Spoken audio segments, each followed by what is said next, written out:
going off the gold standard for one thing is a huge deal.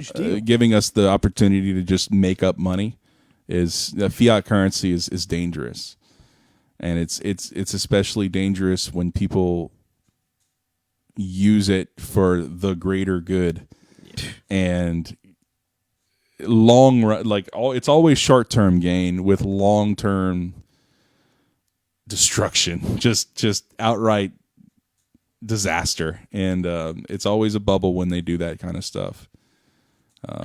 So what was it? 71. Yep. What the fuck happened in 71? Give it a look. See. Yeah. You have to rewind to post World War II, right? Europe's decimated. The world is decimated. The United States is still trucking. So we make this deal. Look, we're gonna help rebuild everything, right? It's wide open, man. Get whatever you want, but not for free. It's gonna cost you.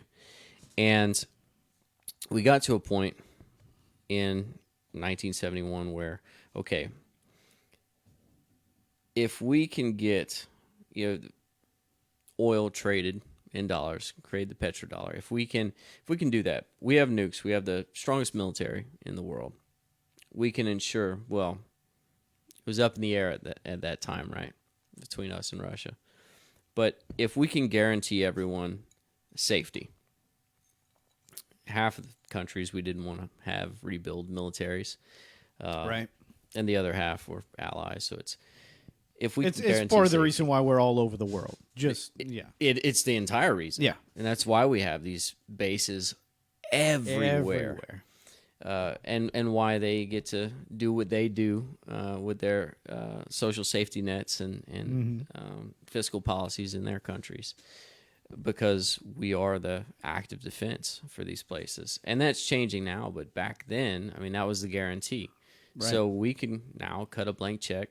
We make a deal with the oil producers in the Middle East and say, all right, let's base everything on the U.S. dollar, anything sold out of here. And that saves a lot of headache. Everybody makes a little bit of money.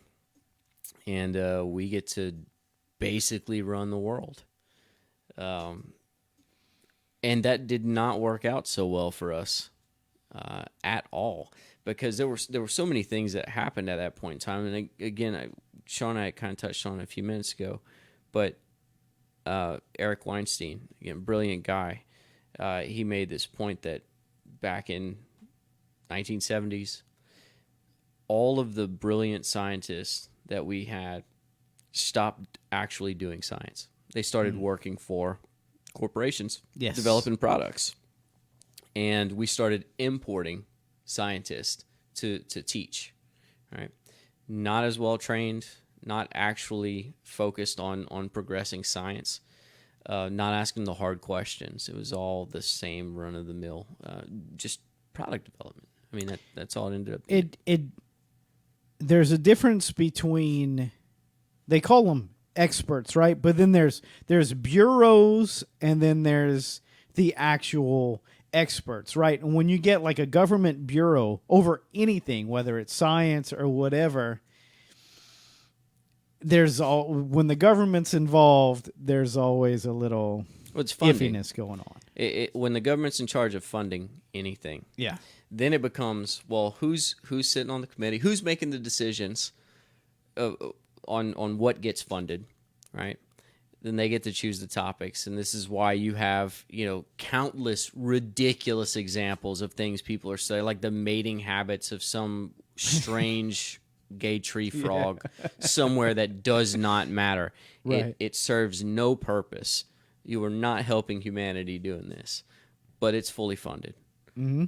But we can't figure out, what precisely social media is doing to kids. We know it's not good. We know that it's altering the way that our brains work, but we're not going to dedicate people to figuring this out.